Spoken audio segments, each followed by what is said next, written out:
ముందుగా నా family members అందరికీ విష్ యూ హ్యాపీ క్రిస్మస్. అందరూ ఎలా ఉన్నారు? బాగున్నారా? బాబాయి, పిన్ని, అమ్మ నాన్నని మంచిగా చూసుకోండి. మమ్మీ, డాడీ, నా కోసం మీరు బాధపడొద్దు. నేను మీతోనే ఉంటాను. మమ్మీ, నా చావుకు కారణమైన వాళ్ళు చాలా హ్యాపీగా ఉన్నారు. మీరెందుకు బాధపడుతున్నారు? మీ చుట్టూ చాలామంది ఉన్నారు మిమ్మల్ని చూసుకోవడానికి.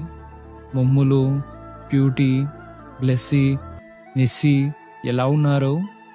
బాబాయి, నాన్న, నాయనమ్మని జాగ్రత్తగా చూసుకోండి. మమ్మీ, నువ్వు చేసిన ఒక పని నాకు నచ్చలేదు. చాలా బాధగా ఉంది. నా గురించి ఆలోచించకుండా నువ్వు తీసుకున్న నిర్ణయం నన్ను బాధ పెడుతుంది.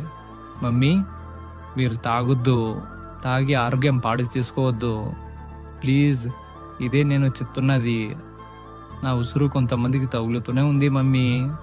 జాగ్రత్తగా ఉండండి.